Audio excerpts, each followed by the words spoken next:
Welcome to Nostalgia Tech Lounge, probably the most nostalgic tech channel on YouTube. The 90s was a magical era in the world of personal computers. Everything felt fresh. Using a computer gave you that thrill and sense of adventure that seems to be mostly gone nowadays. Today, using a PC or a smartphone is just as mundane as, say, using a microwave.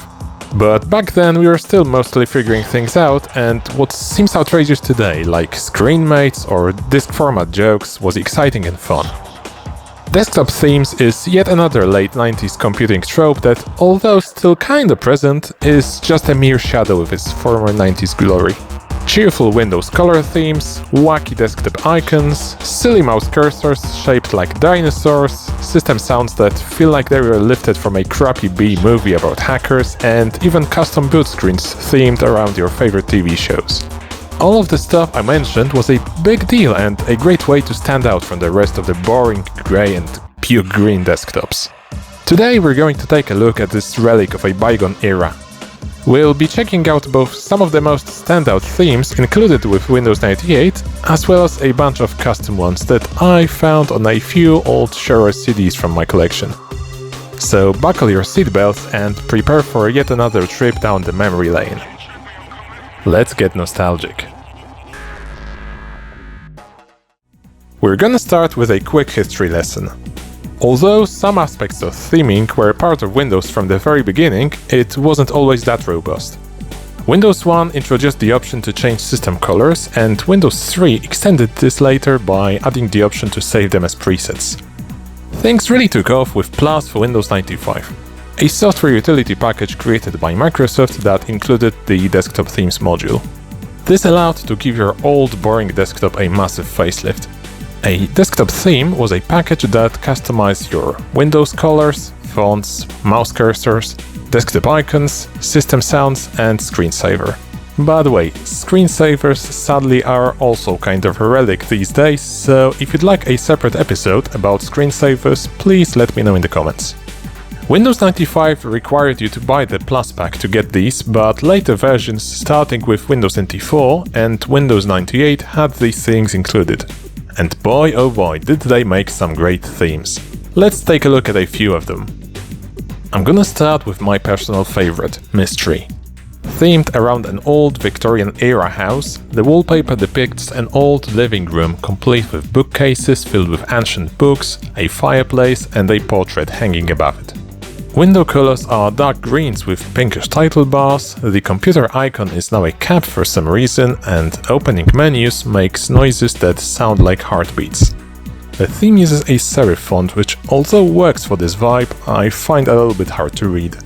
But the standout of this theme is without a doubt the screensaver. A creepy old house with unnerving music, bats flying around, the moon moving through the sky, and random events happening every once in a while. It's very entertaining to look at, and you're waiting to see what's gonna happen next. The front door might open for a while, someone sitting at the table might flash for a few seconds in one of the windows, or a cat might run past the house. I remember sitting with my classmate in front of the computer, staring at the screensaver and waiting to see what's gonna happen next. Fun times. Here's another of my favorites. Was also a sight to behold. Probably the funkiest aspect of this one is the main font. It looks like something straight out of a late 80s computer movie. Just look at it. The readability is a bit off on this one, but who cares when it looks that awesome. Your desktop icons now look like planets and stars, everything sounds like a cockpit of a spaceship, and the mouse weight cursor is shaped like a space station. And just like before, the main star of this show is of course the screensaver. We are of course hovering somewhere in space. There is a guy in a spacesuit and a satellite whizzing by from time to time. And we've got what appears to be a rotating spaceship straight out of 2001: A Space Odyssey in the middle. I really love the 90s-ness of it all, with those styling stars in the background, things looking like paper cutouts, and the funky noises. I remember seeing this screensaver on the monitors of the computers in one supermarket we used to go to with my parents. It made a huge impression on me when I was like 8 or 9 back then. Underwater. This is also a memorable one. As the name suggests, it's themed around water. Windows are blue, icons look like sea creatures, and navigating makes aquatic sounds. And of course, we have a very cool screensaver. As you might expect, it's an aquarium with fish swimming around and making splashy noises. Back then, as a kid, I used to stare at this for hours on end. It was a really relaxing experience. Jungle is a case of, let's use the fanciest and most unreadable font to make it fun. And yet, I think nobody cared. Funny how today most likely no one at Microsoft would have approved of this. Moving around the desktop makes drum and animal noises. The screensaver is just a bunch of leaves and animals popping in and out at random. Maybe not as original and fun to look at as the previous ones, but I think it's still quite entertaining for its time. If you're a hippie, you might like the 60s USA. Just look at those window colors. Not sure if that would be comfortable to look at for an extended period of time, but that's up to you. And since it's themed around hippie culture, we couldn't forget a tie-dye wallpaper. The font kinda looks like Comic Sans, but fortunately it's not. The screensaver, not sure what it has to do with 60s USA, but I've gotta say it's really cool. It's basically a distorted ball bouncing around your desktop. You can choose from several different kinds of distortion, like a glass sphere, a spiral, or a black hole, my favorite. You can customize its size, speed, refraction strength, or have it just affect the wallpaper. This one is one of my favorite screensavers included with Windows 98. Those were just a few of the default themes made by Microsoft. There were thousands of custom ones made by the community, and those were the standouts.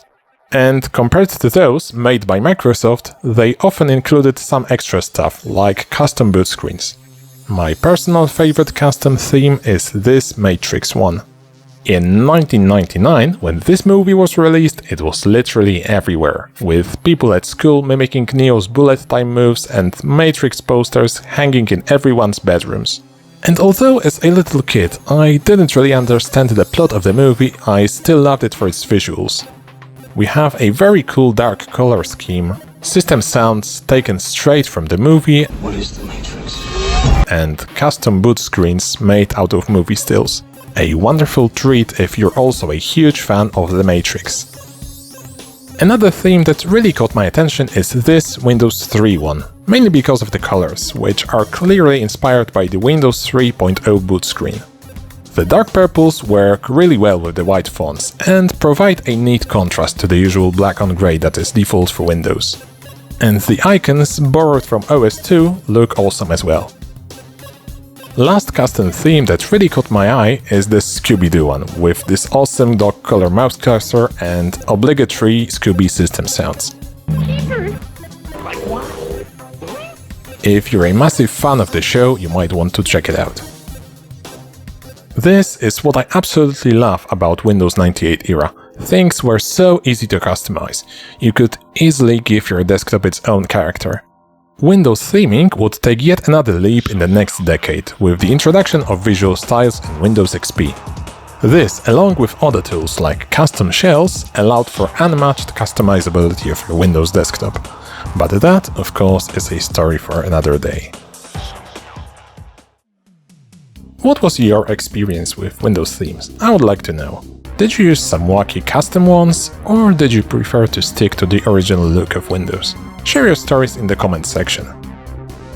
If you enjoyed this video, please leave a like and consider subscribing, it really helps this channel grow. Also, make sure to visit my social media.